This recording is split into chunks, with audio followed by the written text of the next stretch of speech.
We are alive, which is fitting because, spoiler warning, boys and girls, tonight's going to be a show about death. We're talking about ghosts. You couldn't have... Ow. You couldn't have ghosts... You couldn't have Halloween without ghosts, am I right? We are alive. Audio's good. Apparently the audio is good. Hi, Sean. Hi, Connie. Beating everyone else in here tonight. Excited for this episode, though it will noticeably be less cool than the last one due to a lack of archaeologists calling in. You know, Sean, it's nice that in spite of all your success and stuff, you remain so humble. Hi, Mr. Bishop. You know, now that I mention it, silence my phone. Anyway, though, so yeah, we're talking about dead things today. Because, like I said, you really couldn't have Halloween without ghosts. I mean, it's kind of iconic to the very image of it, you know. Which I have to say, though, I gotta ask the question, and this is to the chat, to everybody. Where did the whole white sheet thing come from? Because I could not find the connection there. I mean, I know they would sometimes put a sheet over a body, but I'm going to assume if your spirit gets up, it's not going to have the sheet still on it. I'm not biased, by the way. Of course not, Sean. Absolutely not. The very portrait of impartiality. But yeah, I don't know where the whole white sheet thing came from. I remember Beetlejuice made fun of it. That was a fun example. But no, what are ghosts? And because we talked about ghosts before, but we talked more about haunted houses and haunted locations. Remember that when we were talking about what was it, Missouri State Pen and the Winchester Manor? I remember that one. That was a fun one. I remember specifically, it was Mr. Bishop was like the one saying, we gotta talk, you need to talk about Missouri State. But anyway, there are different kinds of ghosts, and it's funny, a lot of people don't even like to use that term anymore, actually. They say paranormal activity, which, by the way, I'm gonna be honest with you, why was that movie so damn popular? I wasn't a big fan of Paranormal Activity. You have the loudest vibrator. Anyway, I saw it in theaters. I did not see it in theaters. To be fair, I probably watched the water cooler TV version, but I'm gonna be honest with you, I don't imagine that much was left out. It was kind of a lame movie.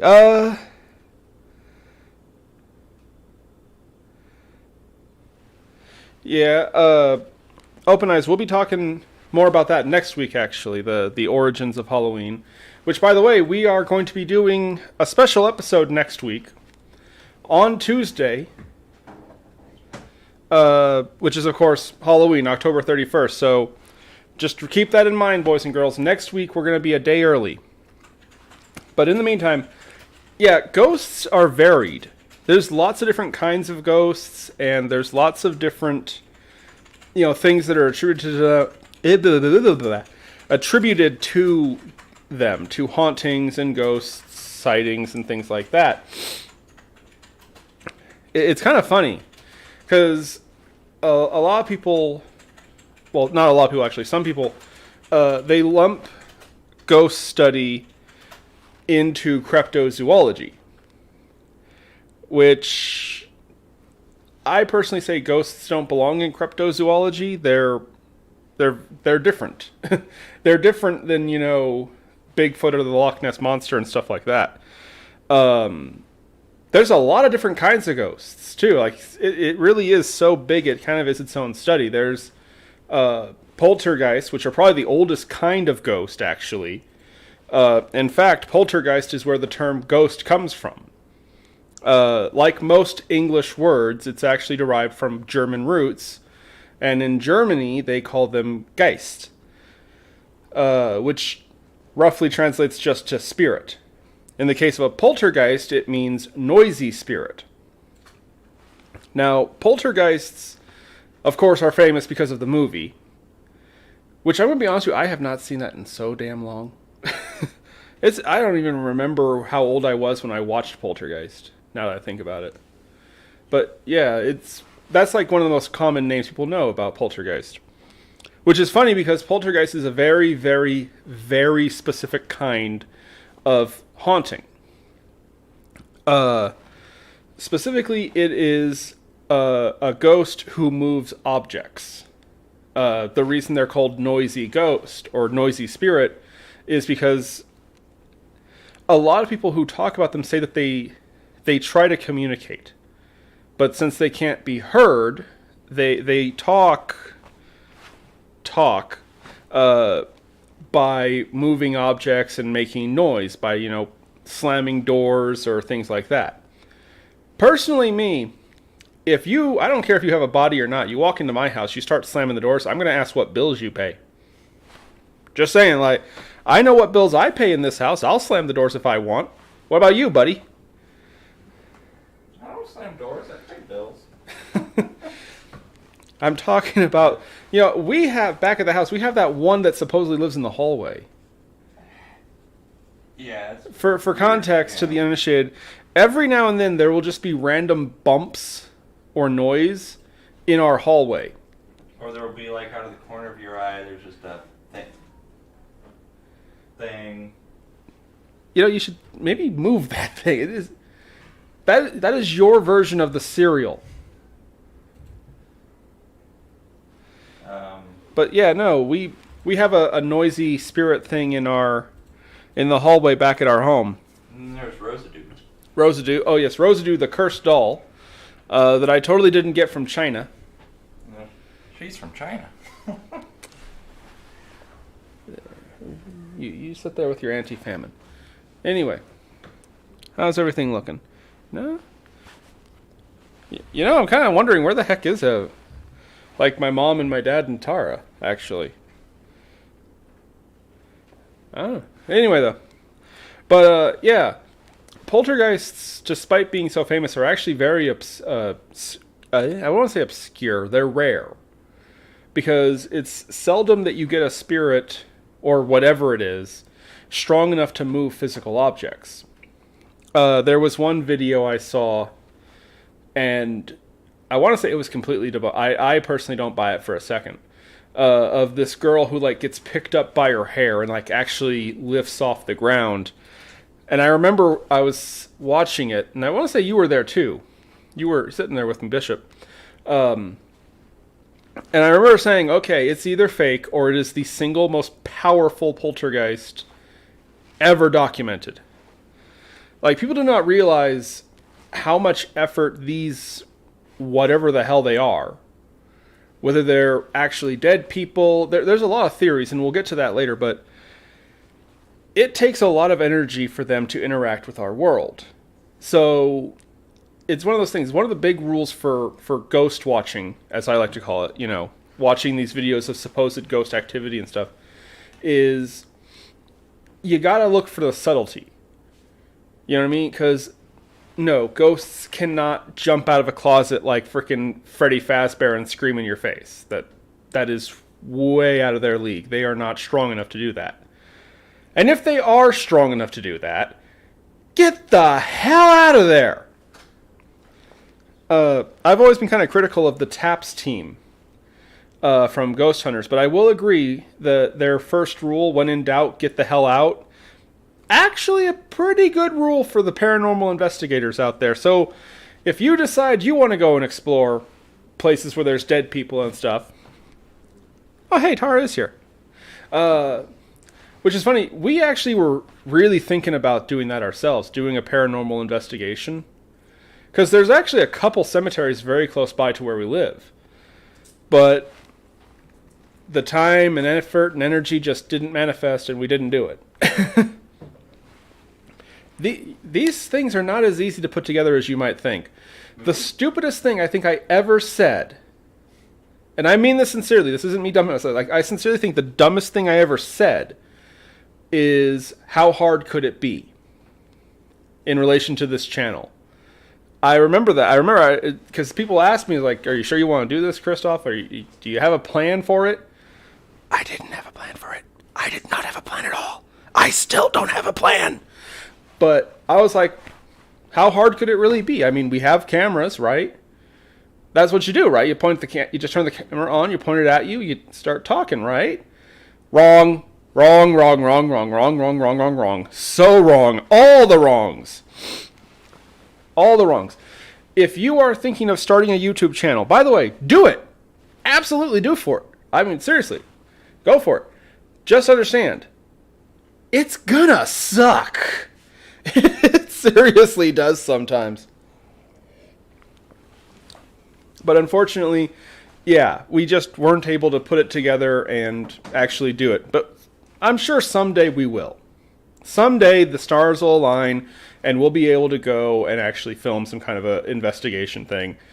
Like I said, there's like 3 different big ass cemeteries around us. Like, it'll happen. If we had the money, we could go to the Stanley Hotel. Wink, audience. There's Cheeseman Park, Stanley Hotel. But maybe it'll be a Christmas thing. Didn't get around to it for our Halloween episode, but maybe we could. Yeah, maybe. I mean, show's not going anywhere after Halloween. So. Oh, God, no. Absolutely not. Freddy Fazbear's been mentioned. He will make $1 fast $1 million. I will take $1 fast $1 million, by the way. Was that like 2 pennies? In this economy? Nah, I kid. I joke. But anyway, yeah. Yeah, poltergeists are weird. Everyone talks about them, everyone makes jokes about them, but they're actually extremely rare. And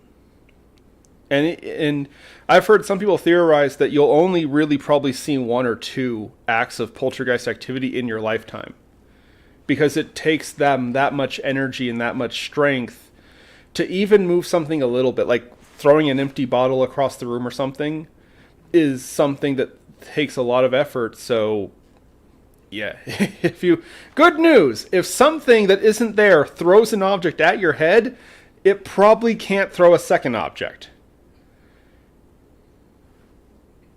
Where's Choopy? There he is, over there playing with the goats. Oh dear. Yeah, he's over there playing with the goats. Oh! Wow, she just tanked that.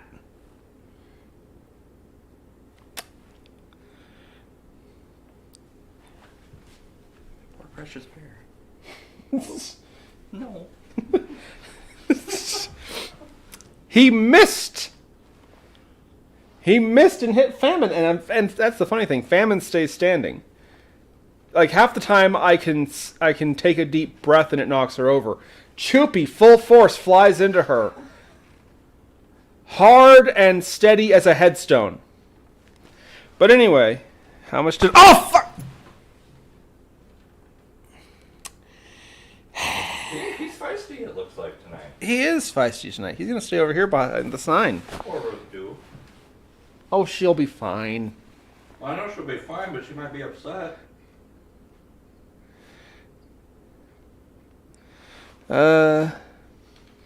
Dude, how much did we see?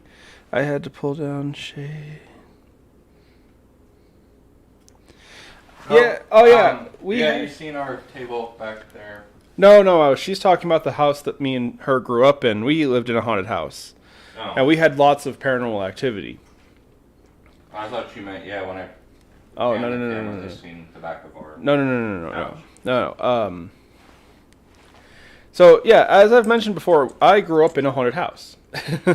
I was smacked one time upside the head. I had something grab me from underneath the bed.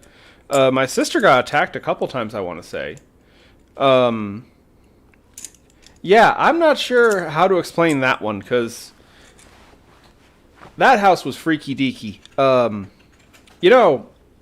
One of these days I need to actually get my mom or my sister on the phone and actually have them just talk about the experience.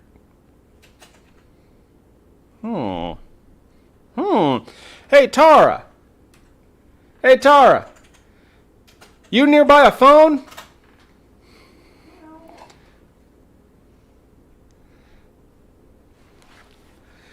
Tara, can you call me? Would you want to be on the show and talk about some of our experiences or your experiences?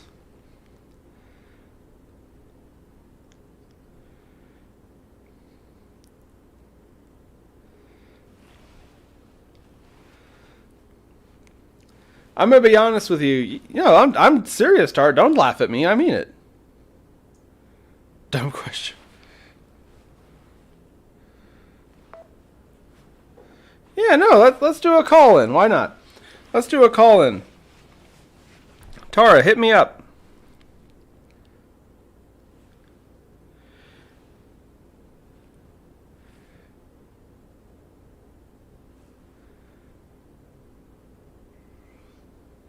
So real quick. Sorry, everybody. We're in dead silence here because I'm waiting to see if my sister can... As your sister is calling in, hello, Connie. Hi, Connie. Hello, Joseph. Oh, Alright. Tara, can you hear us? Yeah, I can hear you. Can you guys hear Tara? Speak up, Tara. Oh, do you actually? Okay. I got 2 more notes. Shut up. Here. That would be... Is that JR? Yes. Hi. He's up and moving. He's sore and bruised and swollen, but he's moving. Yeah, real quick, actually. I don't think we mentioned this last week. JR actually found a donor and was able to get a new kidney, right? Yes. Our friend's son passed away, but unfortunately, so JR got a kidney, and then somebody got a liver, and somebody else got a heart. You know, it's funny. A few weeks ago, we were talking about mad scientists and good things coming out of bad things, and and then you drop this on us. But yeah. But I'm glad you're doing better, big guy. But yeah, no, we're talking about ghosts and stuff like that, and I'm gonna be honest with you, I'm kind of winging it tonight. I mean, I have very little notes to go on because I'm really busy in the month of October. And no, are you comfortable? No, our house was creepy, especially once we converted the garage into the room for Mom. Then it really went nuts. Yeah. Now, I remember you told me one time you got like pinned to the bed or something like that. Something pinned you down. Several different times. Honestly, I could probably chalk it up to sleep paralysis, but even still, what is the story? The old hag, where like you're laying there and it feels like there's something sitting on your chest and you're kicking and screaming and trying to get out from under it, but you can't. You can't see anything, but you can feel something sitting on your chest. A night hag, I think is what you're referring to. That. Or a nightmare, as sometimes called. But yeah, the creature. I had that happen like 4 times in the Tourmaline house. The first time it happened, I was probably like 4th or 5th grade. Wow! So this was the first time it. Yeah. So yeah, it was like 4th or 5th grade the first time it happened, and then it happened again a couple times in junior high. And then, remember the apartment that Mom lived in for a while over there by the mall? Yes, I remember that. My senior year when I moved into the apartment with them, it happened to me once. Actually, technically twice, because it happened and I woke up and I was kind of freaked out, took a deep breath, rolled over, went back to sleep, and it immediately started again. So it happened kind of it was like 2 for 1. Back to back. Yeah, it was a 2 for 1 deal that night. It was great. But no, our Tourmaline house was a creepy house. Yeah. Leah's house was just as bad. I remember that. Remember Okay, so this is a story that I can tell. Our neighbors, they had a dog named King, and everyone said this dog was dumb as rocks. But he had this random hatred for the hallway in their house. I remember that. He would randomly just start running at the wall and like slam into it, back off, and then do it again.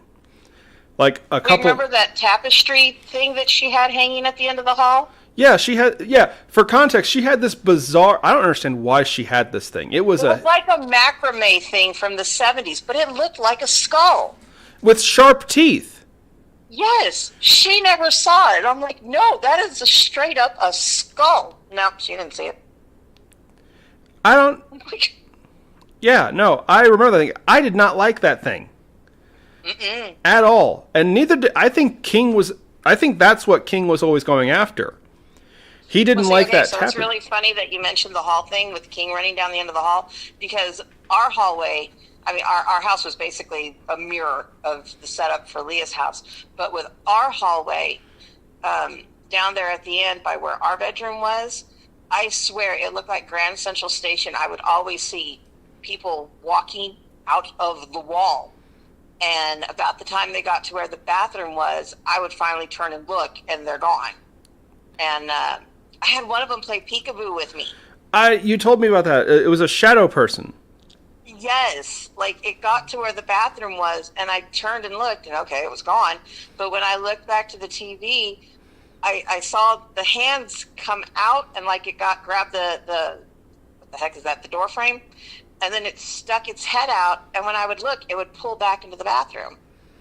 And when I looked away, those hands would come out, and it would peek around the corner, and I'd look back, and it'd jerk back into the bathroom. It did that 4 or 5 different times. I remember one time I was reading a book, laying on the couch, and I was kind of starting to nod off and fall asleep. And I felt this extremely heavy impact smack me in the back of the head. Which is weird, because I was like... Before or after Grandpa had passed? After. This was after he passed away. It could have been Grandpa. Yeah. No, I remember I had a few experiences myself. I had the smack upside the head. There was one time I was on the phone, and I had stepped outside for to be quiet, you know. And you know how, spoiler warning, back in the early 2000s, wireless phones, I can guarantee Sean is going to be so confused with the story. So we used to have these things called landlines. There was a time without phones in the world, ever? Just remember, Bishop, we're both older than Google. Anyway, though. I don't like Google. Sean's not.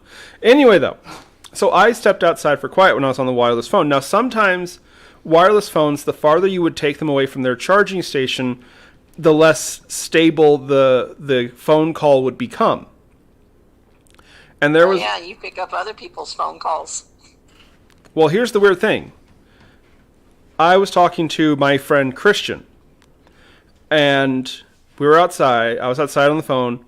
It got all staticky and stuff like that, like it was picking up someone else's thing. And I couldn't make out anything, except the static got clear for 1 second, and I heard the word sport.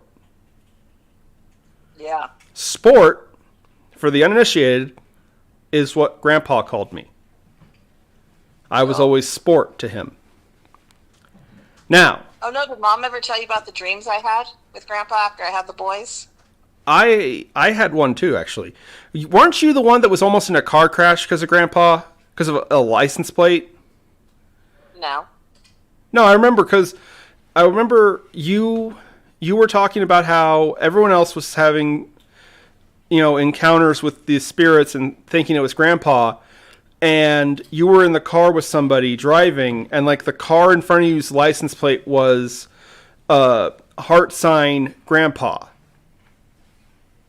And like you almost like freaking rear-ended this person because you were so focused on That seeing. sounds like something I would do, though. I remember that. No, I remember it distinctly because of the fact that it was like just a couple days after, maybe a couple weeks after Sean being born. Because I had a dream about Grandpa picking up Sean. And I remember you saying that, like, everyone else was having some kind of encounter, and then you saw that license plate. And it struck you so bad, you actually almost rear-ended this person with the Heart Grandpa license plate. Yeah, I could see me doing that, too. That's the messed up part. I could see that. No, Well- when I had the boys, in fact, the night that I had Dakota, that first night when I was in the hospital, I had a dream that I was fishing with Grandpa, and I caught a fish, and the fish just happened to weigh the exact same that Dakota did. And he was telling me that I did real good, and he was real proud of me, and whatnot, nice big healthy fish or something like that kind of a thing. And then when I had Colt, I had the exact same dream. And wouldn't you know it, the fish weighed the same that Colt did. And Grandpa was telling me I did good. I never got to go fishing with him. I did, and he took my fish. Someday we're gonna have to do a show discussing just the mythos of Grandpa Grandpa. Yeah. and the dogs.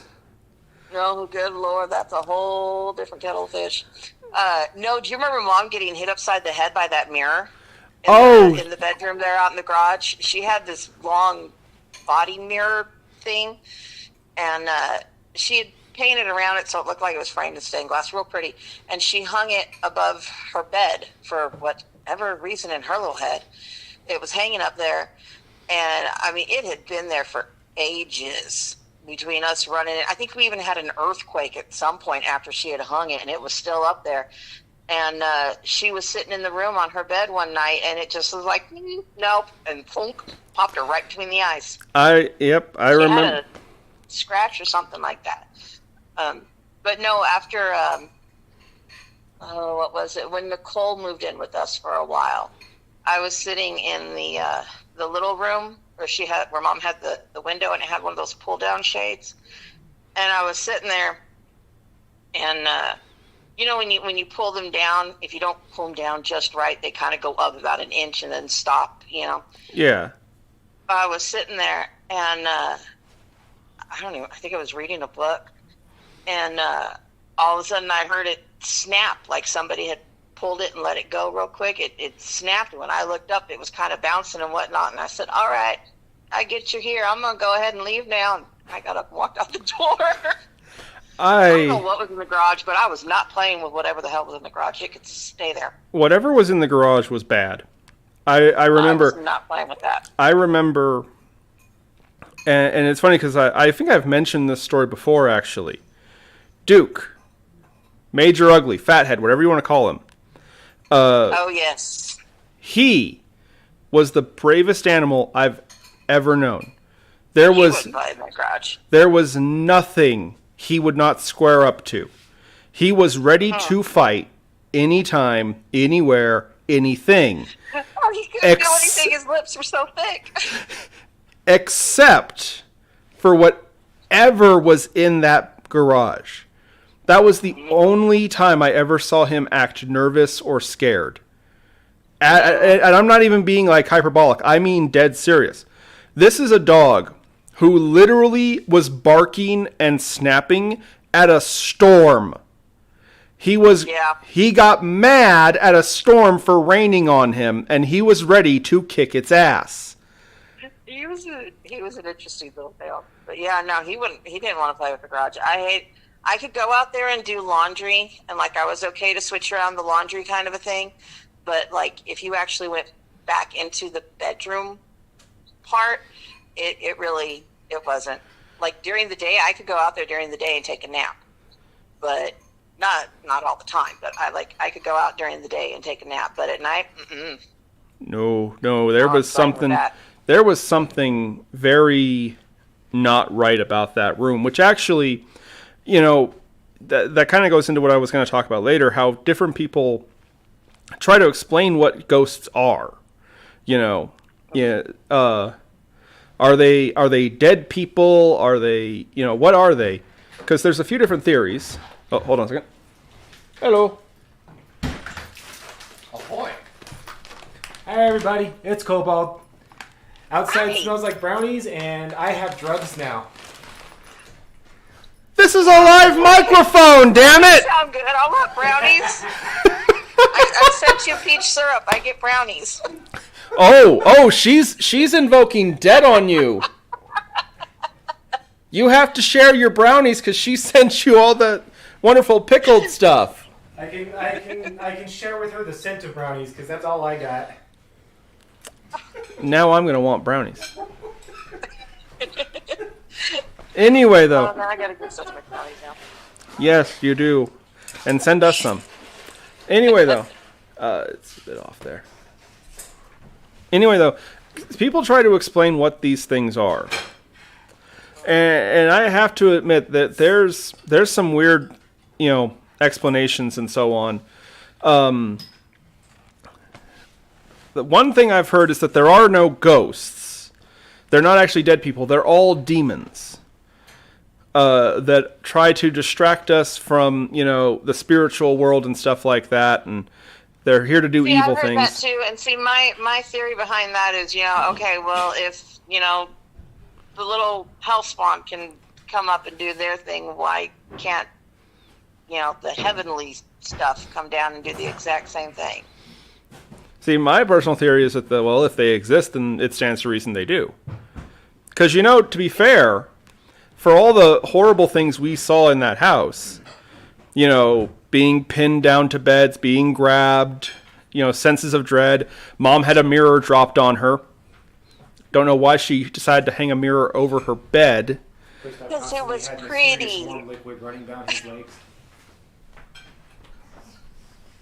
But anyway, So scary. but it's funny because, to be fair, we also had not bad experiences, Oh yeah, no, I full on believe Grandpa stuck around, and so did our dogs. Hell, Mom was telling me how she was always seeing Star. Oh, I know. She was always laying there in the frickin' hallway. Just like she always did, on her back in that weird position with her feet against the wall. She'd just be laying there, chill, taking a nap. With her legs sprawled out. I think the kids refer that to the OnlyFans pose nowadays. But no, Oh, no, like, you know what? Okay, you remember Leah had those birds? oh yes, The the little cockatiels and parakeets and whatever the heck? yeah. For context, they put the cock in cockatiel. By the way, those were evil birds. They were, oh my gosh, they were little jerkwads. Yeah, No, but after her the one bird, Barney, after her Barney died, they were somewhere, and I went next door to feed the dogs and whatnot, and I went fed the dogs, and I was walking around just checking the house, and I heard that damn bird. That bird is dead and gone, has been for weeks, and I can hear that bird in his cage rattling his bell and squawking. yeah. He never took his cage down. No, she did not. Look, this is gonna sound really bad, but I loved Aunt Leah. I did, but I can't help but find it interesting that she accumulated all these evil things and never had a problem with them herself. No, but Mark did. Mark did. Michael did. Roger did. For the record, Yeah. Mark and Michael were her sons. Roger is her grandson. Yeah. They all had problems in the house. I never heard anything about Mark- she herself. Mark got it really, well, she didn't believe it. Mark got it really, really bad. And I think what made it worse for him is that he essentially made himself weaker and got into the drugs and all that good fun crap. Yeah. And made himself more susceptible to it. I mean, he was freaking out so bad at one point in time that Leah was like legitimately looking for a priest to come and bless the house just to appease him and get him to sit down and shut up. Yeah. Which is yet another theory. People talk about how you can chemically provoke these things. Certain medications or prescriptions and things like that can actually make you more exposed, I guess is the term I'd use. It makes you more susceptible to it, just because I mean it if they alter your state of mind, I mean, look at LSD. You know, you can hear color. We've been making fun of LSD so much lately because we've been playing Mario Wonder. I'm sorry. I'm going to sidetrack for a second. We spent decades making fun of Mario for doing shrooms, and then Nintendo was just like, it is time to raise the stakes. Not sponsored, but we got it. Oh my goodness. But, yeah. Yeah, they really raised the stakes on that Mario game. But anyway, but yeah, no, we had positive and negative experiences all through that house. Yeah. I remember I had a stalker. So, I had this really weird habit where I would just wander around the house or pace around parts of the house listening to my CD players when I was younger. Yeah. And I remember that. And there was one time, there was just this spot in the dining room / kitchen that was cold. And I could literally put my hand in it and feel that it was colder here than over here. And so I'm walking around and I noticed that the cold spot was moving.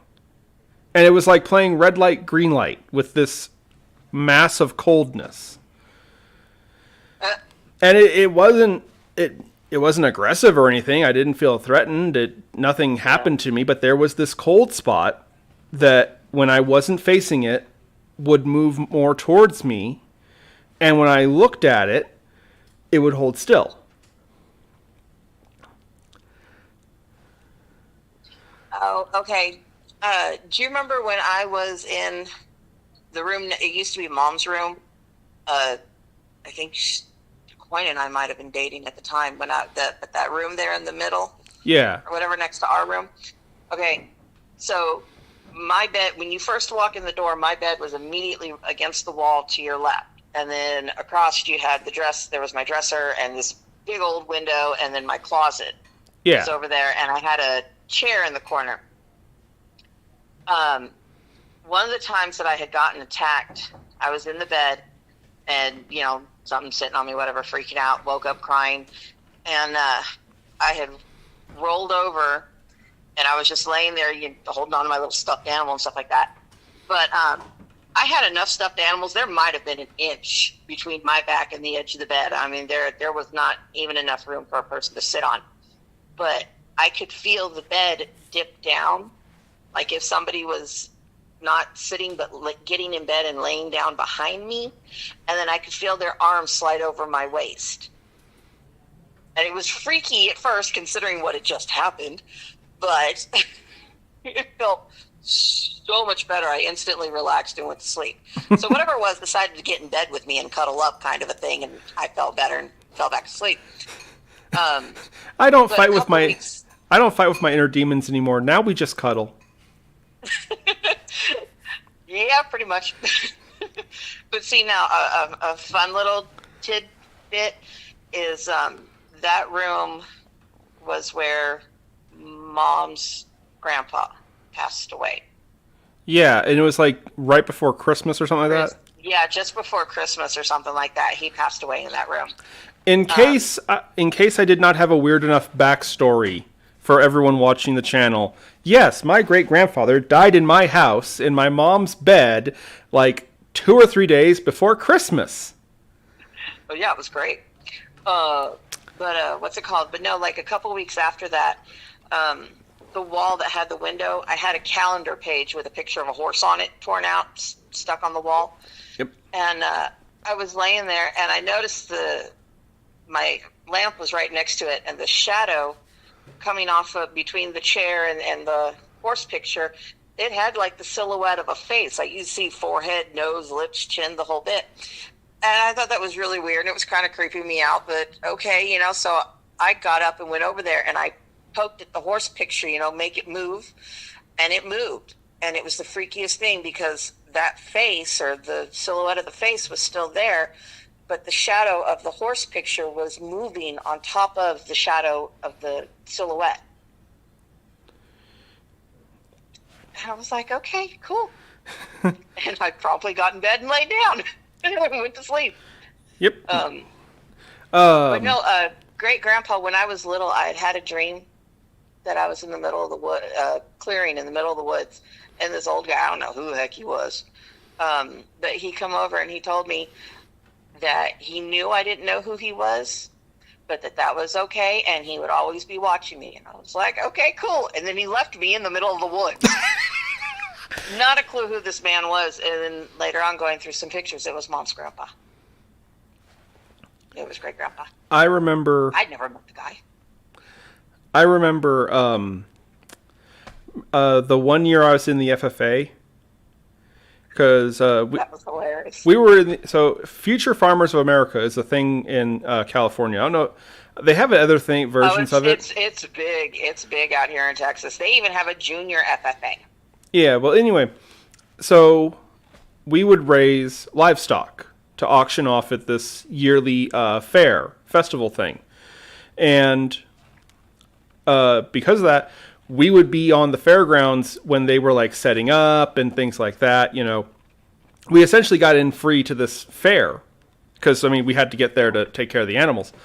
And I remember there was this palm reader chick there one year, and I don't know. I was like, what the hell? Why not? You know, I want to say she was actually giving out free palm readings and stuff to the FFA kids. So I was like, yo. Oh, yeah, those parties were great. They were kind of cool. They did.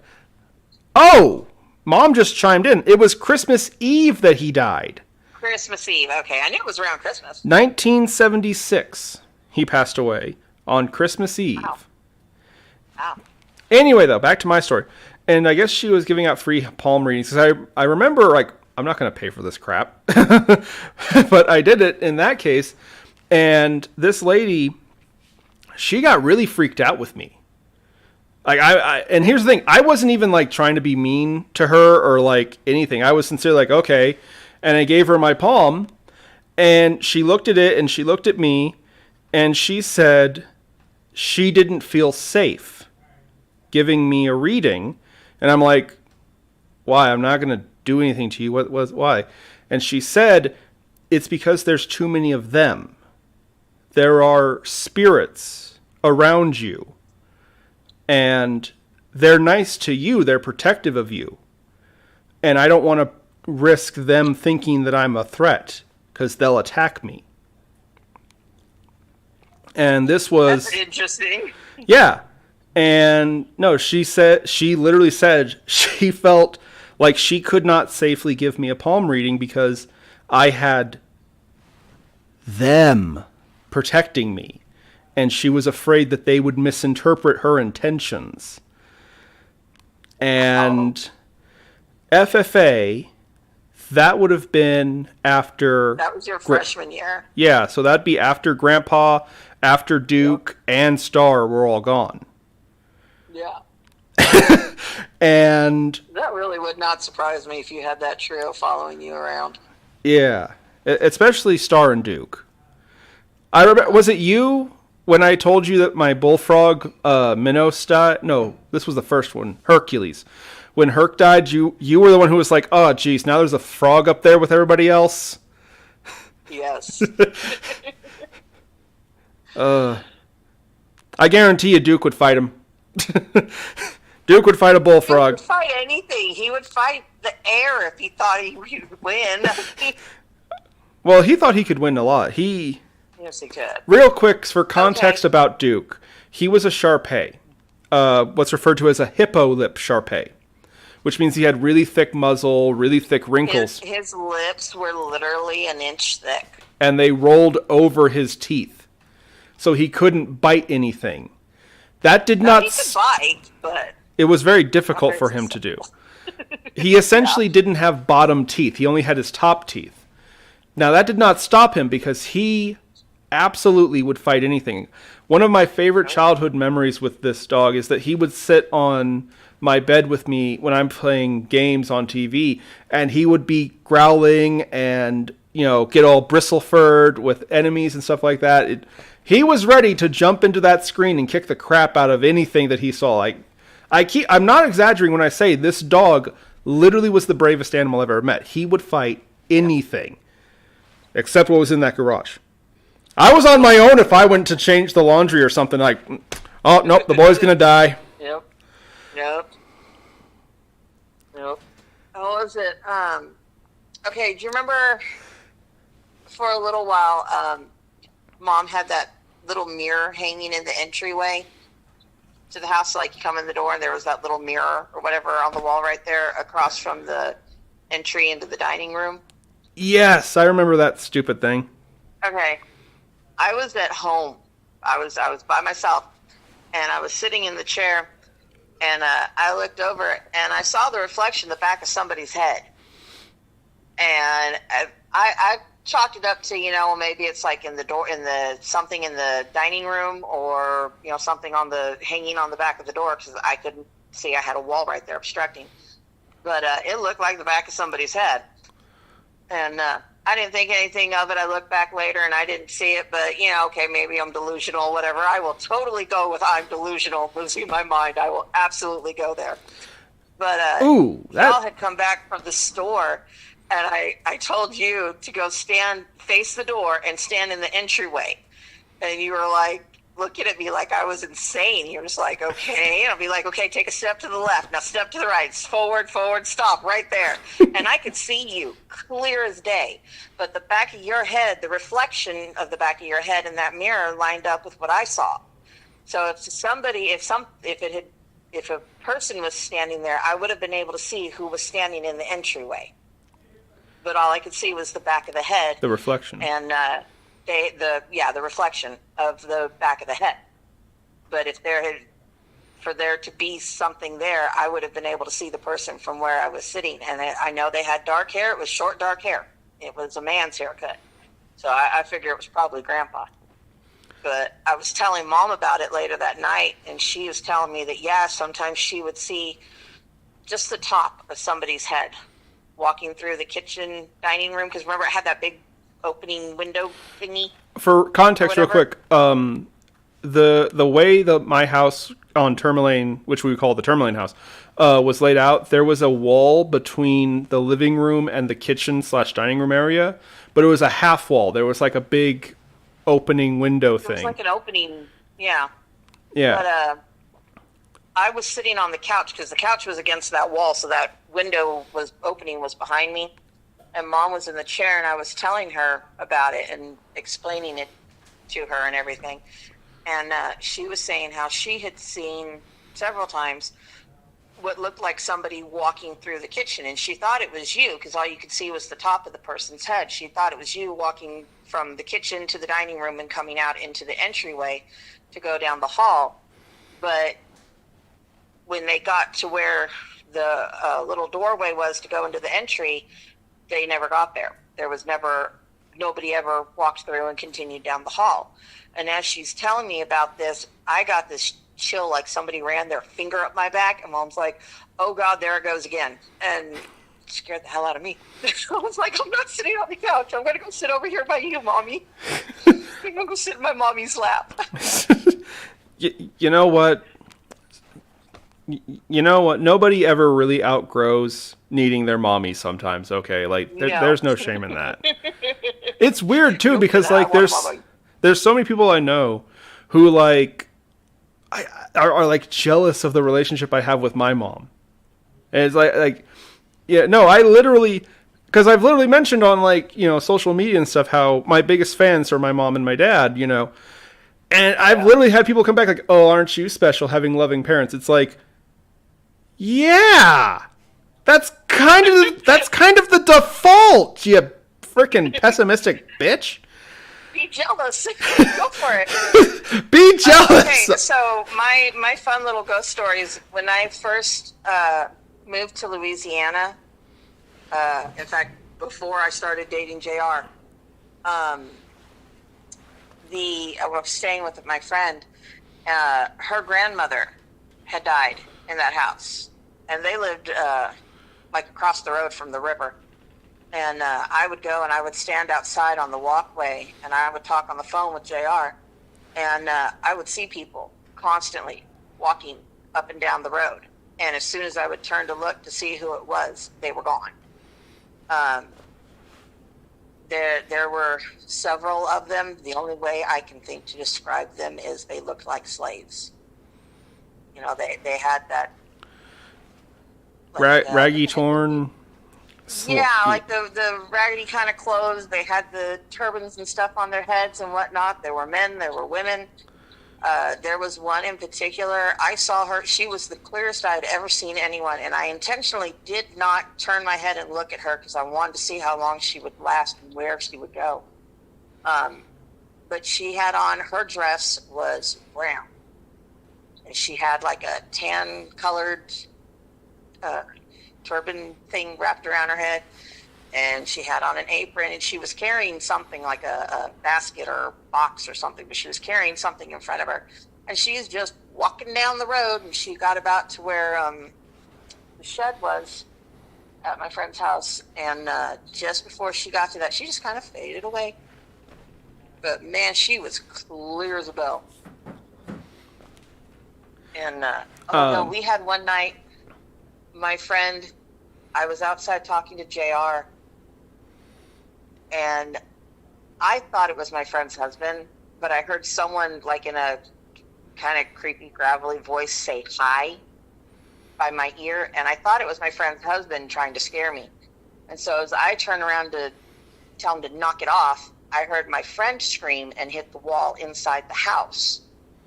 And so as I'm turning, there's nobody behind me. But I go running in to see what's going on, and she's freaking out. And her husband tells me, no, she heard a gravelly voice in her ear say hi. I was like, oh, hell no.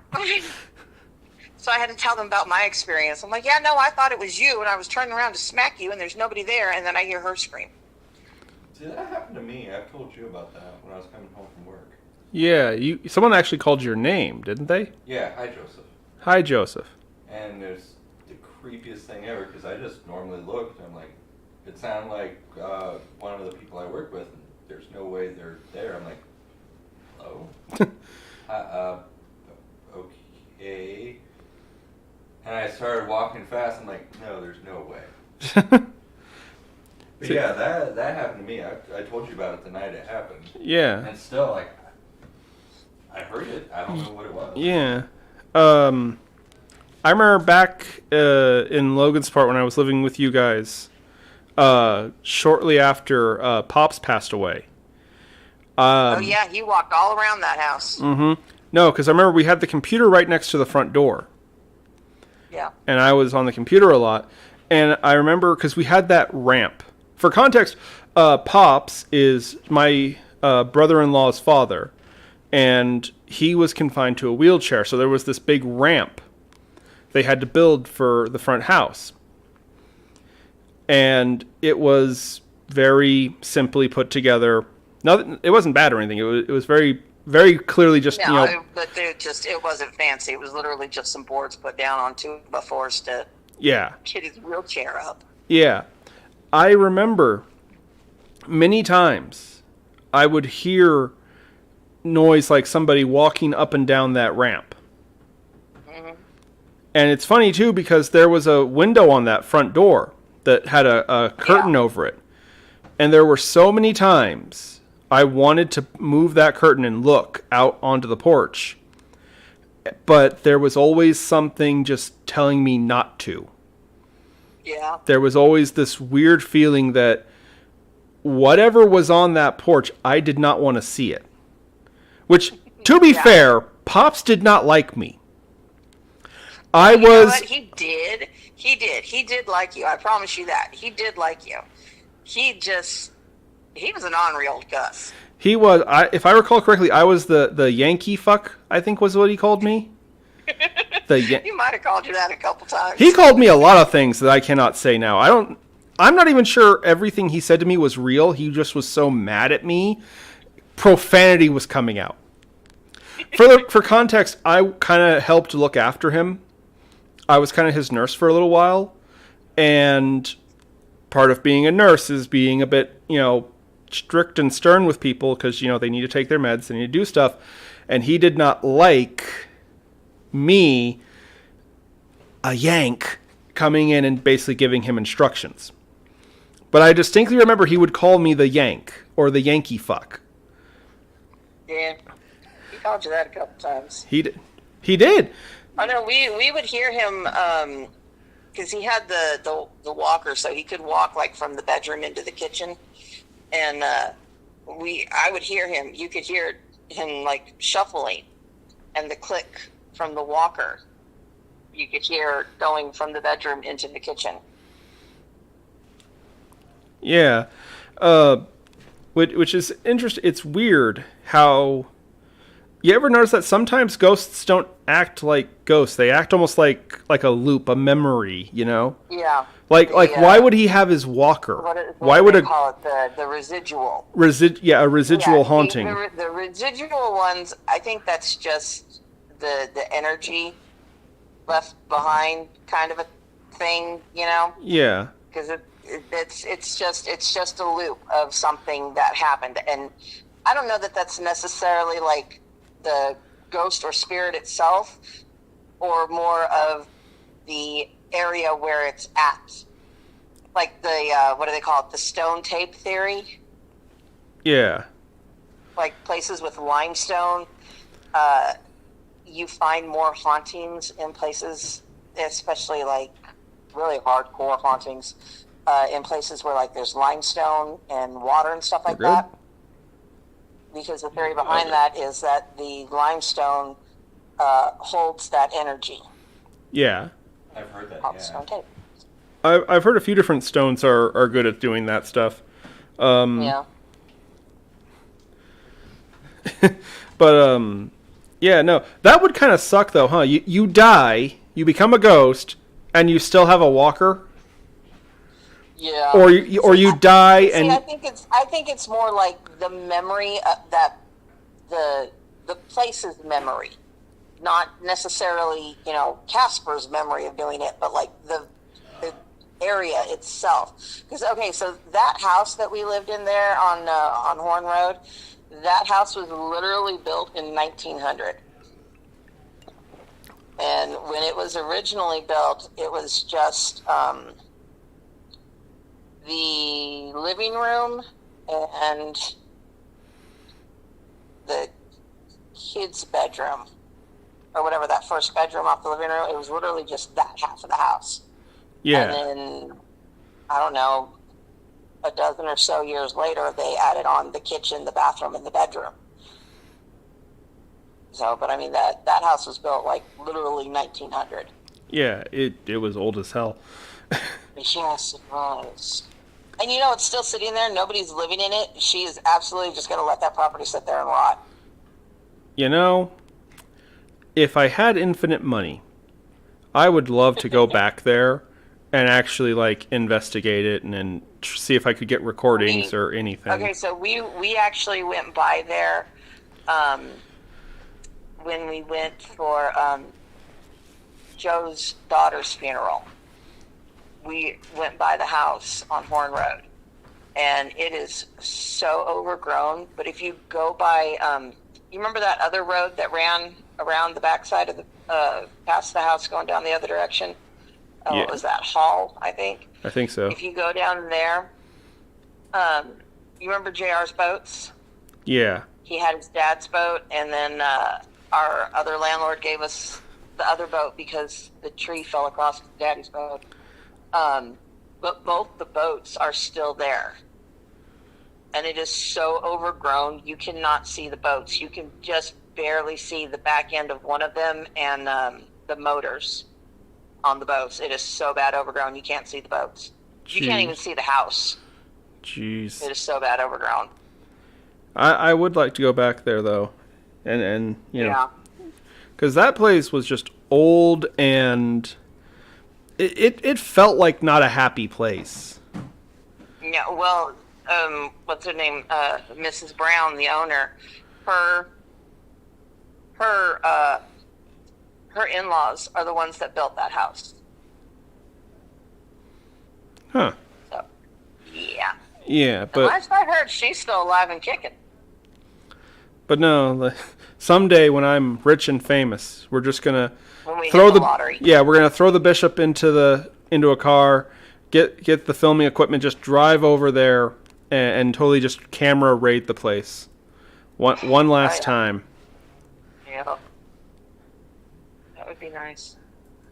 That house was in for context, that was in Logansport, which is also where the cemetery that I found was, that the episode "The Light in the Graveyard" is based off of. Actually, the cemetery that we can't say what its name is.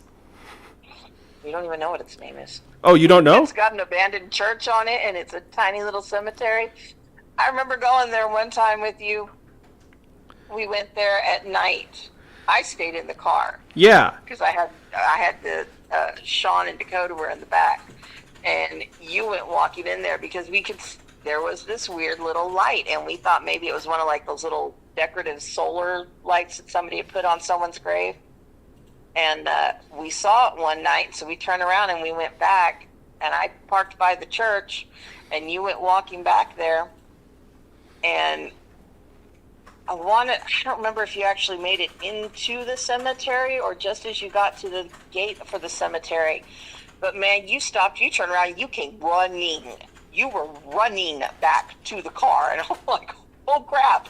Oh, I'm waiting you're for, leaving. the boogeyman You're leaving to out a come part. up behind you. You're leaving out but the. you were saying that like something growled. It sounded like a tree limb fell or broke or something, and there was a growl, and you ran. Okay, so I'm going to tell the story completely. As I was going towards this gate, towards the front of the cemetery, she had the car's lights turned on, so I could actually see. Right? I turned them off to screw with you. Yes, you did, you bitch. Anyway, so I made it into the cemetery, and yeah, I heard this loud growling sound, and then I heard what sounded like a tree limb snapping. So I got the hell out of there, because I don't know what it was in there, but it had a tree limb now, and I know that my precious corporeal body is quite susceptible to blunt force trauma. Yeah. Oh my gosh. I mean, don't get me wrong. I laughed seeing you run because, I mean, if you're running, there's something wrong. I mean, I was waiting to see the boogeyman come running out hot on your heels or something. You were running. I was like, damn. You're sitting there, nope, something growled, a tree limb broke, let's go. Yeah, no no. arguments, I'm leaving, bye. Yeah, no. It was armed. It was armed, whatever the hell it was. Yeah. Oh, do you remember the house on Redbud? I kind of liked The that one- house. I liked that house. I liked the way it was set up. Uh, That me. was That's another where. one of those ones that made me feel uneasy. That was the time. That was the house that me and Diamond completely wreaked havoc on the community for Halloween, and Yes. everyone in town was so scared of Diamond, and they thought she wasn't real. They thought she was some kind of prop, and then she stood Until up. she moved. And here's the funniest thing. She was all friendly. She was all happy. She wasn't barking or yapping or anything. She was just wagging her tail. She wanted to meet these people, and they were all scared to death of her. And Well, I slathered blood all over her and you. I know. Yeah. And she was a weird-looking dog already, to be fair. Yeah, when her coat came back from the mange, it was all curly. It looked more like she had wool. Yeah. Where She she had a even... Jerry curl. Oh, it was hilarious. She did, and even then she didn't get her full coat back. She still had lots of bald spots, and... There were her two spots on either side of her tail. Yep, she had butt cheeks. Oh my goodness. Oh, I love that dog so much. She was wonderful. But no, that house was another one that really, really creeped me out. And like, okay, so the bathroom that was between our room and Dakota's room, that bathroom there in the middle, it had a window right behind the toilet.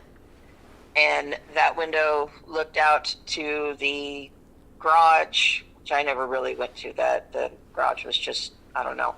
But I was terrified to look out that window because I just knew I was going to see a man in a black trench coat with a bowler hat standing there staring at me. I was terrified to look out that window. But above the bathtub, there were cabinets. And I guess it was so you could get to the plumbing for the shower or something like that. But those cabinets freaked me out. I would not touch those cabinets. I was afraid to open those cabinets. And then when we had that tree limb come down, that was just freaky as all get out. But that house was another one that made you feel really uneasy. And I don't know. I swear there was something out in that garage. I remember when I first got there. And this began a bit of a very rough patch between me and JR, actually. I remember I got there when I moved in with you guys, and like within a half hour, I don't know why, but I had this like mental breakdown and I just started crying.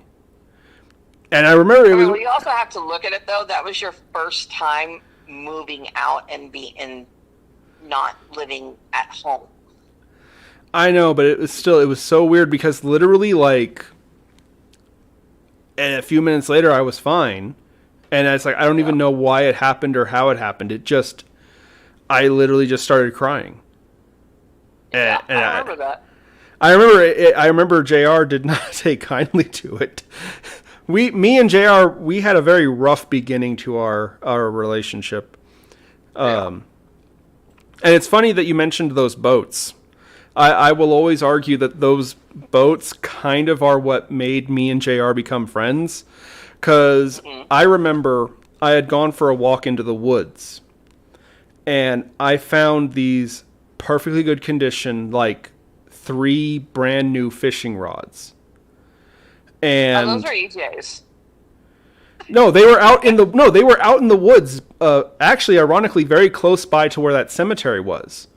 And I just okay, yeah. And I just was like, well, epic find. I just took them, and I remember I took them and I went back home, and JR was fiddling with the motor on that boat, and I was like, I found these really cool fishing rods.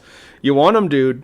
And I remember that was like probably the first time he ever looked at me with anything other than disdain. I know it's going to sound mean. It was probably the first time he ever looked at me with anything other than disdain. Like, he sincerely looked, like, touched and moved. And I remember he said, "Thank you," to me. Yeah. And that was probably the first time he ever said that. He's a little gruff when you first meet him. Yeah. But I think that was literally where me and him started to become friends. Yeah. And then we started playing Magic the Gathering together and beat the shit out of each other. And then we tortured Sean. Oh, God. You guys... Sean, are you still in the chat? Bob was like, how can you be so mean to him? He's just a baby. We're like, shut up. He's playing. He needs to learn to suck up. Okay, I want to say very clearly in my defense here, I'm not the one who made him cry. Okay? I was not the one who... Don't mess with my horses and don't mess with my dollies. Oh, I remember there were a few times he got really upset and was actually moved to tears because we all picked on him. We all picked on each other, but like I remember distinctly it was you guys who drove him to tears, not me. Oh, there he is. I am still here, and honestly, I don't remember you guys being particularly mean. I remember you crying your eyes out. Oh, no, we were mean. I mean, man, we talked some trash. You'd think we were, like, I don't know, playing professional poker or something. But we talked some trash. I remember Mom used to get mad at us and be like, I don't like you guys playing that game. You're all so mean to each other and stuff. But we love each other. And that was even before Sean started playing with us. That was just me, you, and JR playing. And then we got the Planeswalker thing where we could jump around from plane to plane and whatnot. I remember that. Oh, my goodness. The chaos. We were horrible to each other. Man, we talked so much crap playing that game. Of course, I've mentioned a property owned by Wizards of the Coast, so the Pinkerton guards are going to come and turn us off here in a minute now. Um, it must have been so bad I repressed the memories. I'm sure that this had no effect on how I am today. No, not at all. Rub some dirt in it, noob. It builds character. Exactly. And now he's just as bad as we were. Oh, God. have you seen the level of sass he brings to the chat room? Yes, I have. There's a reason I call him the resident Lord of Chaos. And I my feel goodness. both proud and angered because I know I made him. He was here just this. I want to say it was just this past summer. Maybe it was last year, Christmas break. Either way, but one of the times he was here, he had Dakota and JR sitting down playing Magic with him, and hearing him talk, it was like, oh my gosh, I'm having flashbacks, dude. He's sitting here, he's like, I'm turning you into a living meringue pie, and your own creature's gonna eat you or whatever. And he's just like, and look, there's this. Oh, but look now, no, I'm trying that. I'm like, oh my gosh, he learned so well. You kind of gotta be proud of the monsters you create, That's my boy. That's my little brother. But yeah. I digress. But back to the ghosts. Yeah, back to the ghosts and spirits and stuff. What time? Wow, we're doing. What time is it? We're making I good got time. 9:15. Yeah, we've been going for a little over an hour. But yeah, no, there's. No, but okay, so I don't want to necessarily say something followed me from the Tourmaline house, but like last night I woke up from a nightmare. And I've noticed a lot of times when I wake up from these nightmares, and mind you, this could just be, brain fog, waking up kind of thing in the dark. You don't see things clear, blah, blah, blah. But the last few times that I've actually woken up from a nightmare, I swear there is something standing next to the bed. And it's, whether it's like standing there or it's just kind of floating, hazy, black, wispy thingy. Yeah. There is something there. And last night, and usually when it happens, I'm like, no, go away. Leave me alone. Well, see, that's a very common theory, is that it's willpower against willpower. It's you have to be, stern and forceful with them. What's that line from Beetlejuice? Get them out yourself. It's your damn house. Yeah. Which, by the way, equally applies to the living and the dead. Yes. Yes, it does. It does. What are you going to do? Throw me out? Well, this is my house, so I mean, there's the door. I know I'm kind of out of shape, but no, I can pick somebody up. Or I could have DJ Scraps do it. He's good at picking people up for a little guy. Sounds good. Plus, he's got so much, anger and repression inside. I'm pretty sure he'd like to try and bounce somebody. Oh, speaking of repressed anger. Uh-oh. Okay, so a couple of years ago, and the ladies at the church, I did this at the church no less, and the ladies at the church thought this was hilarious. When we were still waiting to close on the house, and we kept getting all these excuses, we can't do it now, we can't do it now, we can't do it now, and then we were told, okay, we can close this week, and then like the day before, they're like, oh no, something came up. No, you've known about this for a week. So I was thoroughly in a mood, and one of the other churches that we were helping we were sharing our props for VBS that year with, they were like whining and crying about having to, make these little paper birds. They had to make a dozen paper birds. I'm like, excuse me, I've made 50 of these things. I came up with the design for these things. I don't want to hear a thing out. Tear this preacher open. Did we lose some? Guy, hold on. Oh, did you do something? Everything's looking good. Okay, it just turned off. The stream turned off on my end. And now it's back. Ooh, No, you're good. it's the Illuminati. I mentioned Wizards of the Coast. You didn't lose anything. You're still... Mine says that we've lost it. On my screen, it says that the signal's lost. There's no data. Now it's back. There was no cut? There was no cut? Okay. Yeah, everything's good. I'm going to trust you. Mine, it's... Other than our drop frames went from 301 to 0, which is weird. No, we're good. I don't know how we dropped 300 frames and then... Yeah, Tara's impassioned rant shut off the internet. Oops. No, that happened on... Mine is freaking out. No. Okay, it's saying excellent condition again. Maybe it's just yours. Do you have storms or something going on up there? No. Why would it be... And on top of that, why would it be my computer and not the workstation over there with the bishop? He's... I Yeah. haven't done anything, dude. You have storms or something going on? Did you piss off Lobalus?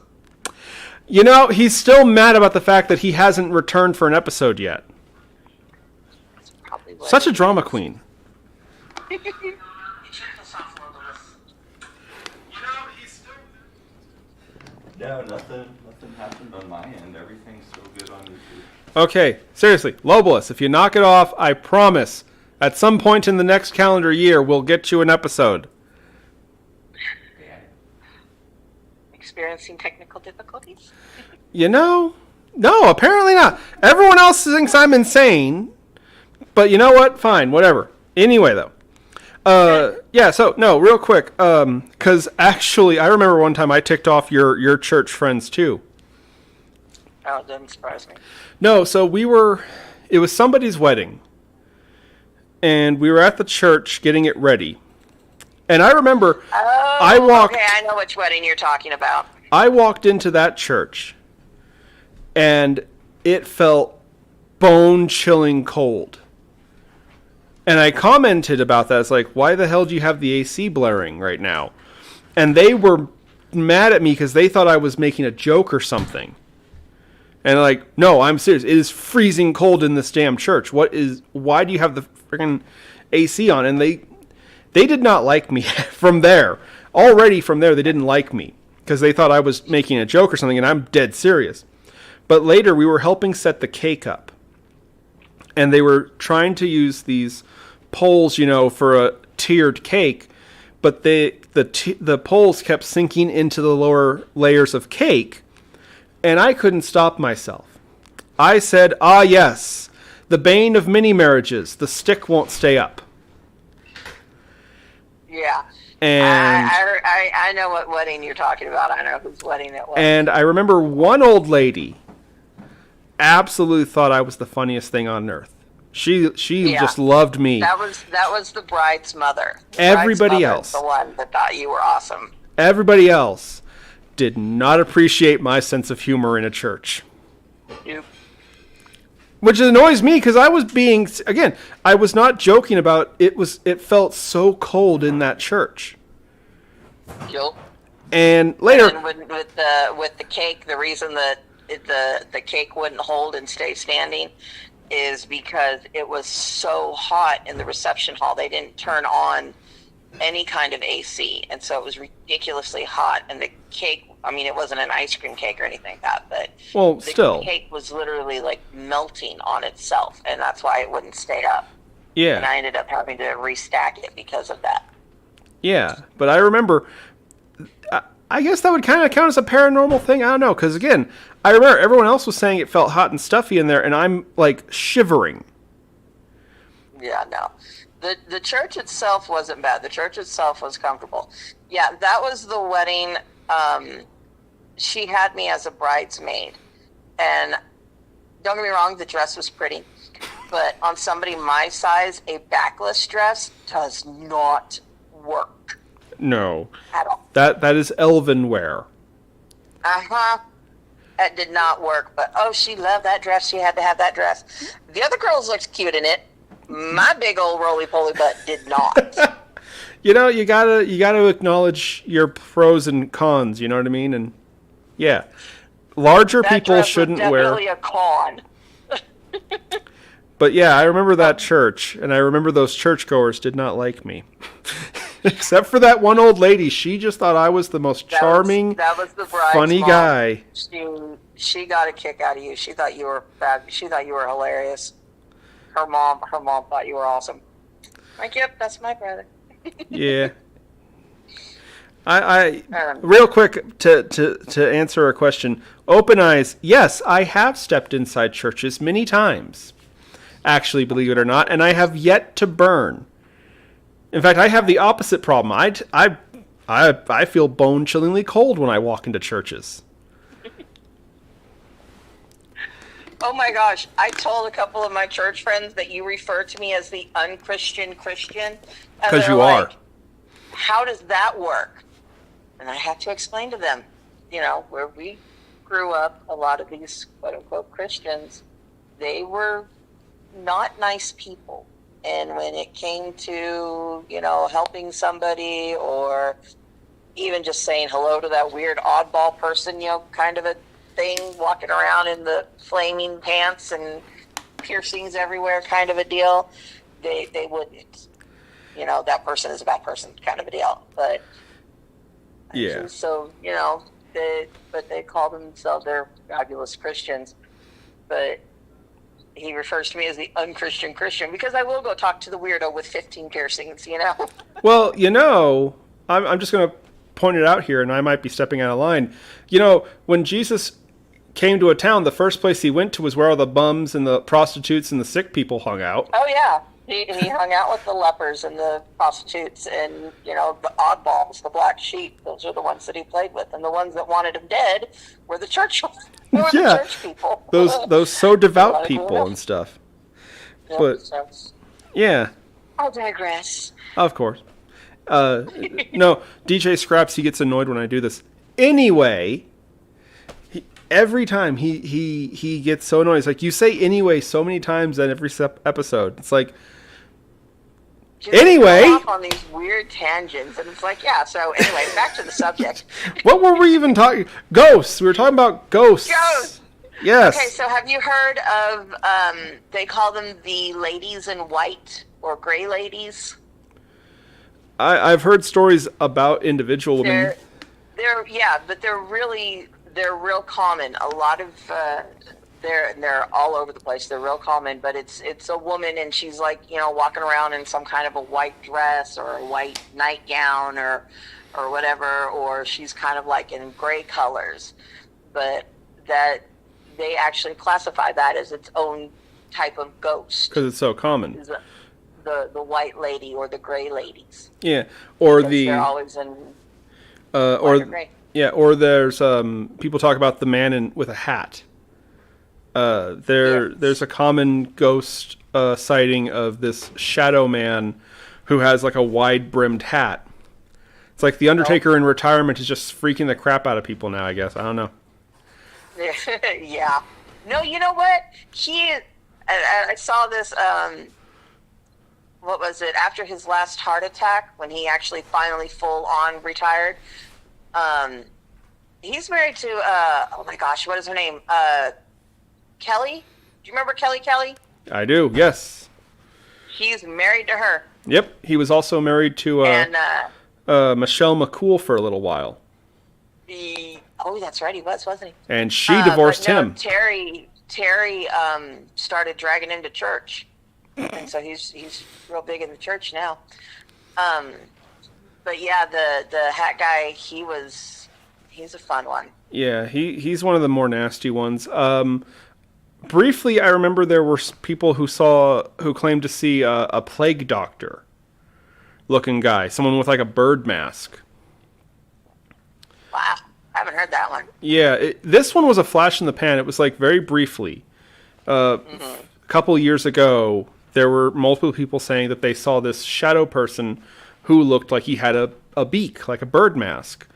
But it just vanished as soon as it appeared, really. And now it's one of those Mandela effect things where, like, I bring it up and everyone else is like, I didn't hear about that. It's like, where were you back in, like... Okay, so, like, I have a hard time with the Mandela effect because everyone's like, no, it's supposed to be this, and no, it's actually this. My problem with Mandela effect is that, especially, like, products and big corporate type things, they change their logos and advertising all the time. And even just the way somebody says something, our black cow theory, we say, oh, it's a black cow. Well, somebody hears it wrong, and it's no longer a black cow. It's a bad cow, and whatnot. Things like that. The way somebody says something. Yeah, or people, you get even charlatans who will try and fake it. There was this one guy I saw. He was going around saying that Flintstones had 2 S's. So it's Flint's Stones. And it's like... No, it's Flint. It's Flintstones. Yeah, 1 S. And he actually photoshopped and made fake logos and properties. He photoshopped extra S's? Oh my goodness. Why would you do that? And he got caught. He got caught being a complete fraud because he claimed that he could control the Mandela effect. He could controllably look into other dimensions and timelines and stuff like that. And and I see people hollering, "I'm an airbender." No, you're not. You got a fan. Shut up. I have power over water. Yeah, so do I. It's called a faucet. Oh please, it's a garden hose and you know it. Exactly. Hold on, Sean is saying something. The Mandela effect is evidence that the modern world of people who we put our own thoughts in and misremembering. You're wrong. Okay. Using big words. Put their own thoughts and misrememberings are the truth instead of just accepting that you're wrong. Except if it happens to me, actually. Oh, hush. Okay. Go stick your nose back in a book. We're not impressed with your honeyed words. Exactly.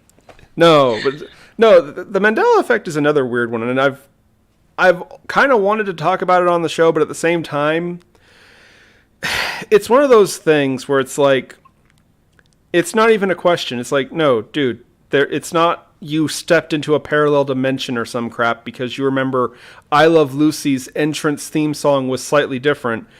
You literally just misremembered something. Yeah. And the sad thing is that there's some people who actually get really caught up in the whole thing, and they have mental breakdowns because they don't know which dimension they're in or something like that. And it's like that's not funny. That's actually really sad. That there's people who are really hurting because of this, and it's like it's not a big deal. Okay, hell, you know what? Fine, let's pretend for a second that the Flintstones had 2 S's in the name. Yeah. How does that change anything? They changed it. It changes absolutely nothing. All it shows is that corporate decided, no, let's drop an S, the next season kind of a thing. Yeah. Which is no big deal. I mean, what do you do? Corporate changes their advertising and namesakes and logos all the time. Remember, hell, we were just talking with clowns. Remember Ronald McDonald? Yes. Gone now. Yeah, Ronald. Yeah. He's gone now. And they replaced him with one of the most horrifying mascots I've ever seen. Hold up, they actually replaced Ronald? What did they replace Ronald with? These sentient Happy Meal boxes that have teeth and eyes. But no nose or lips or anything, and they're absolutely horrifying. They have a name. I don't know what it is though, but I'm not joking. They're. That's terrifying. Did you find it? Did you find an image of these monsters? No, Chat, help me out here. I'm not crazy. There is the new Yes, the bishop has it on the screen over there. That is absolutely hideous. That is nightmare fuel times 2. You know how there's Super Saiyan God, Super Saiyan? That is Super Nightmare, Super Nightmare. That's what the kids like. That's what the kids like nowadays. Bull to the pucky. Bull Look at that. Look at it. That thing eats souls. Look at it. That is evil. Manifest. Even Lobolus would not think to make something that horrifying. Ah! Oh, so speaking of your Lobolus and back on topic. Okay, so have you heard of I don't even remember what they call it now off the top of my head, but like where, I actually got jump scared by the bishop. That was awesome. Ugh. You were saying something. I'm sorry. But no, okay. So have you heard about? They made a movie about it, but like a group of college kids, they were convinced that ghosts aren't real, that any kind of haunting and stuff like that people have in their homes, they are actually manifesting it.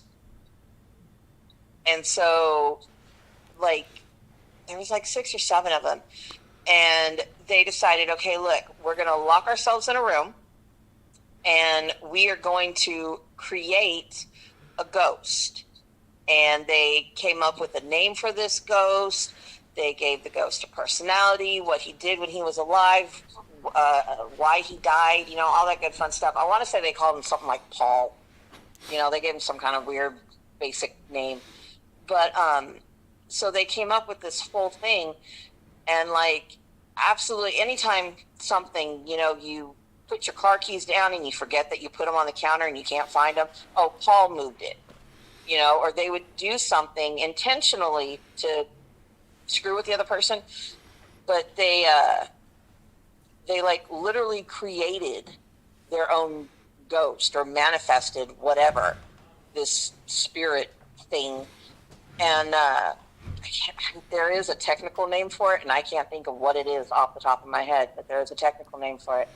But it's like, somebody tells you, there's a ghost in the drama room. Do you remember the ghost from the drama department at Indio? I remember hearing a little bit about it.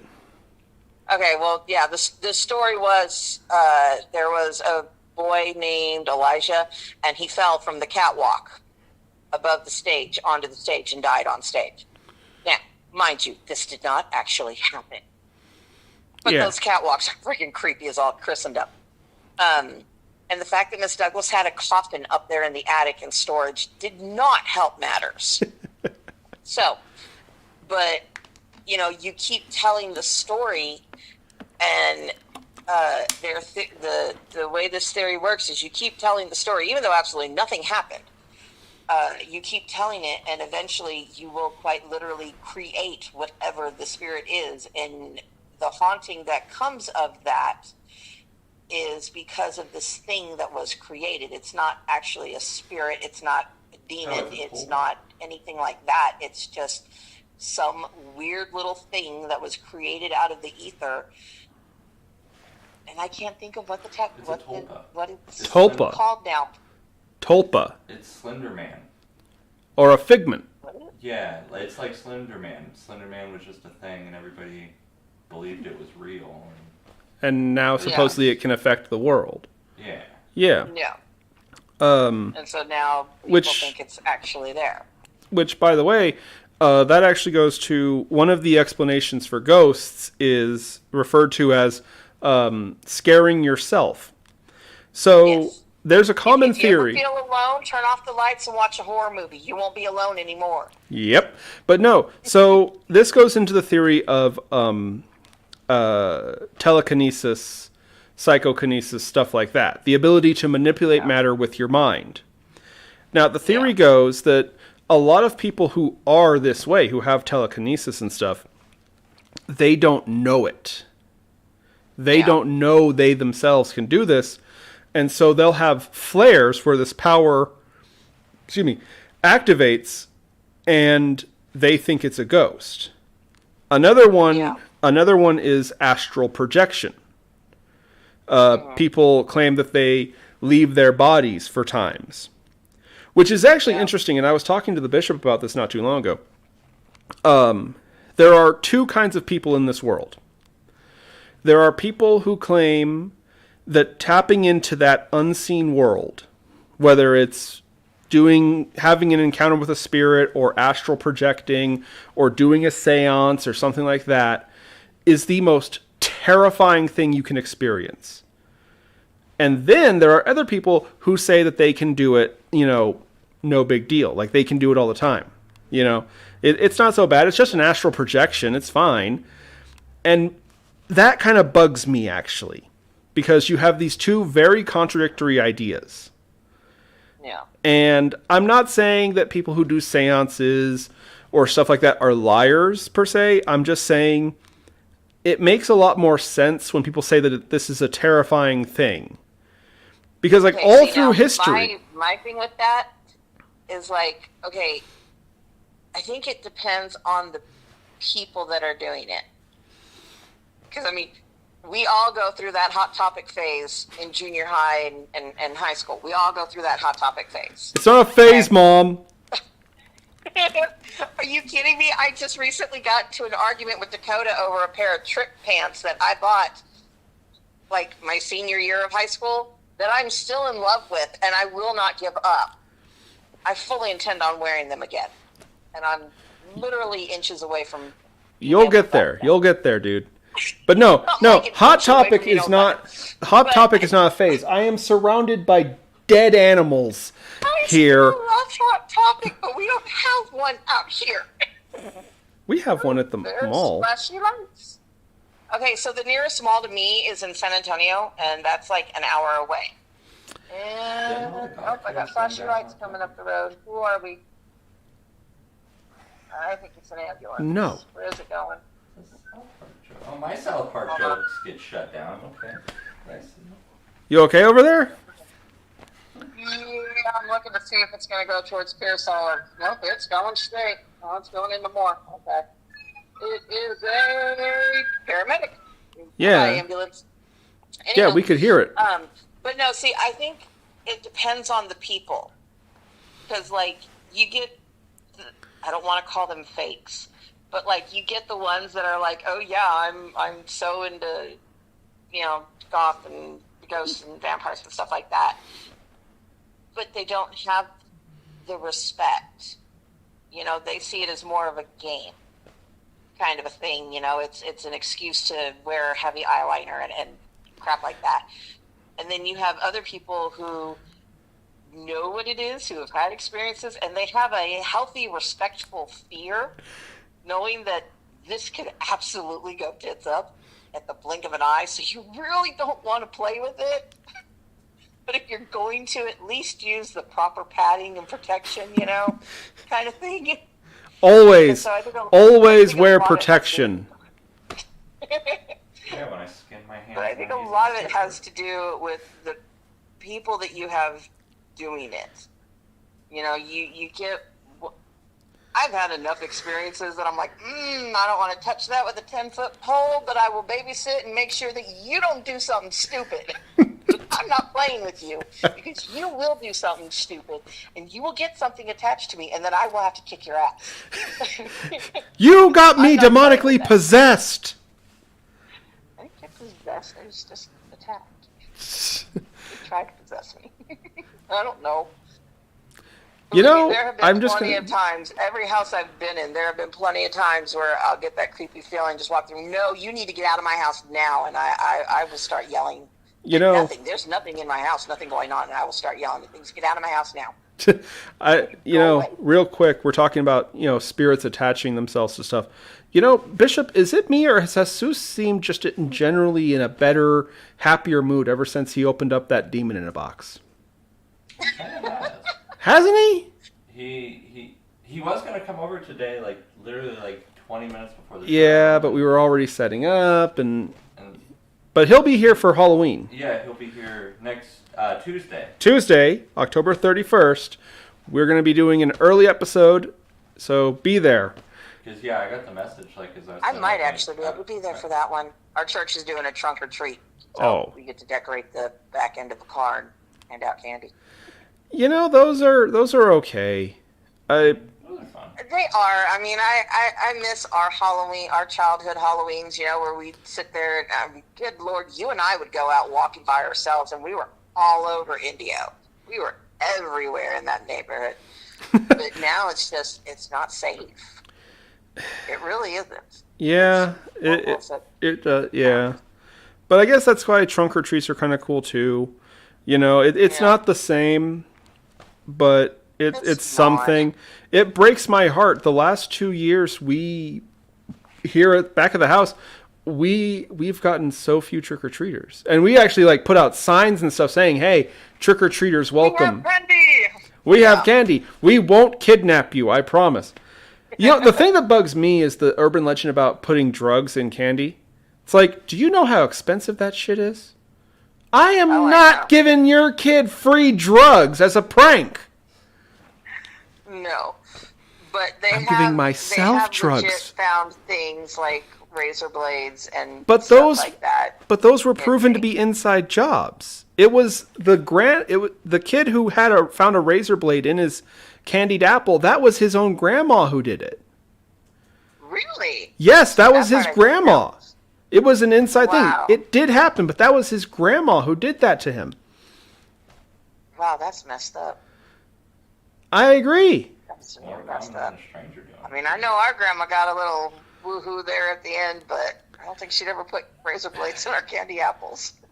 You know, even in the depths of her insanity, she never tried to hurt anyone, personally. No.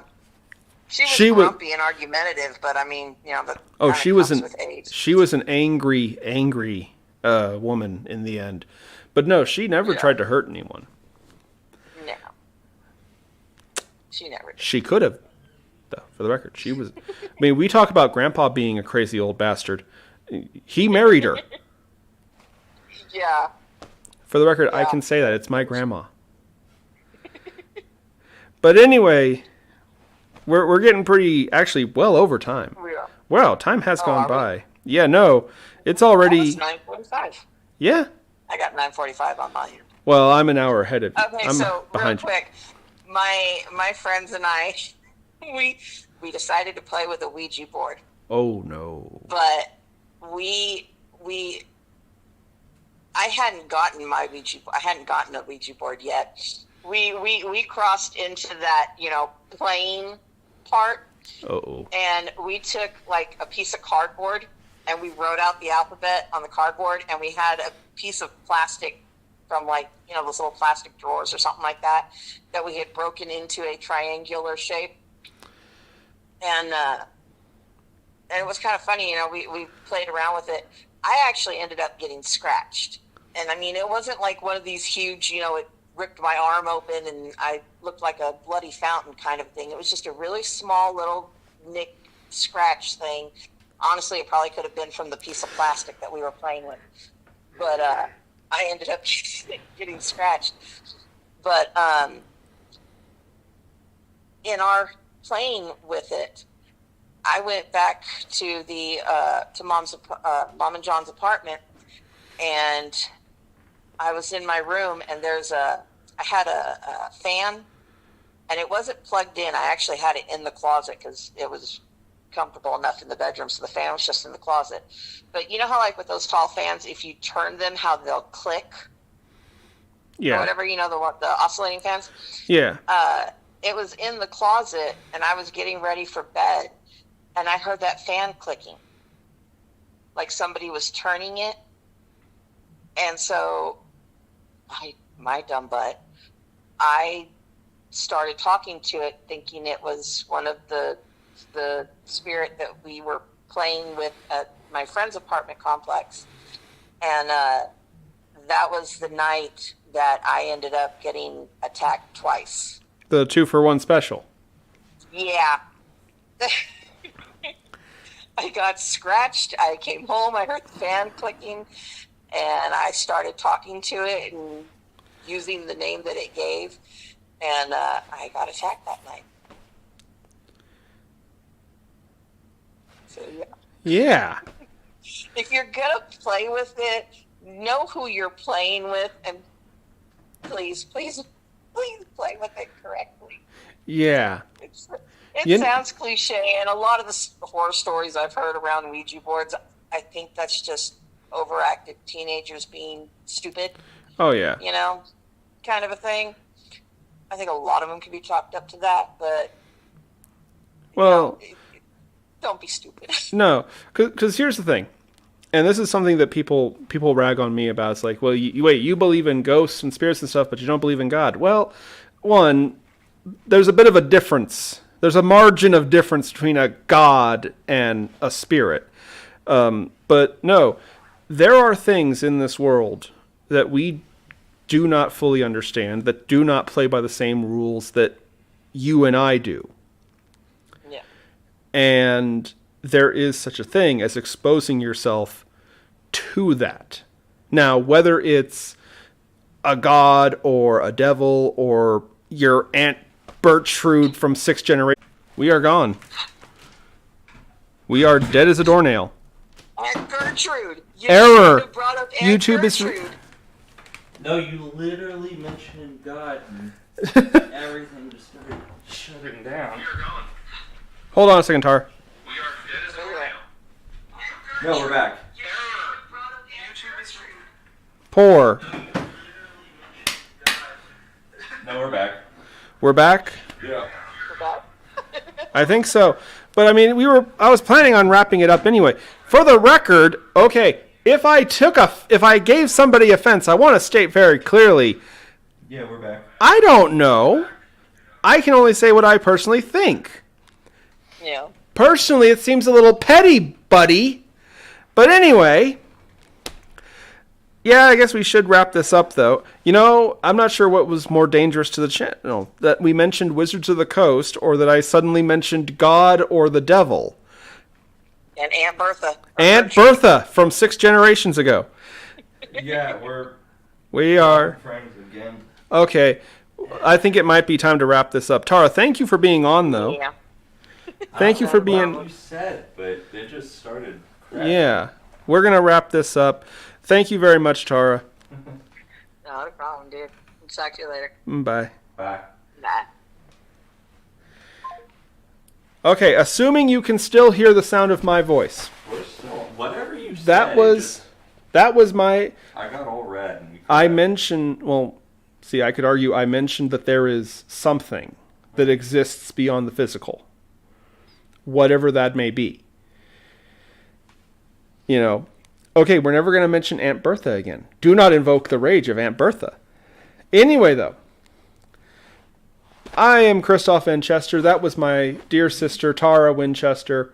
The bishop's over in the corner trying to make everything not burst into flames again. we're good now. We're good now. But it is pretty late, actually. Next week, we will be here early. We'll be on Tuesday to celebrate Halloween.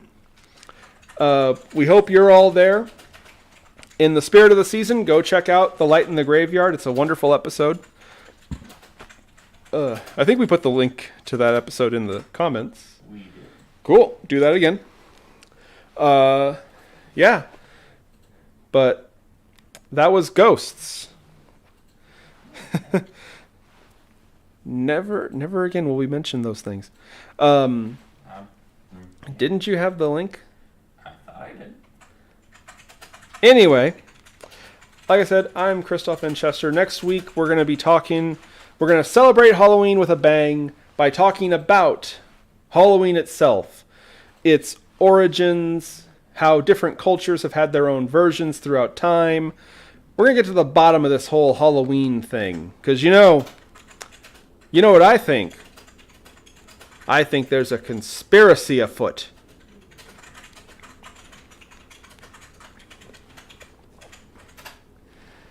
But in the meantime, boys and girls, as always, do not anger Aunt Bertha.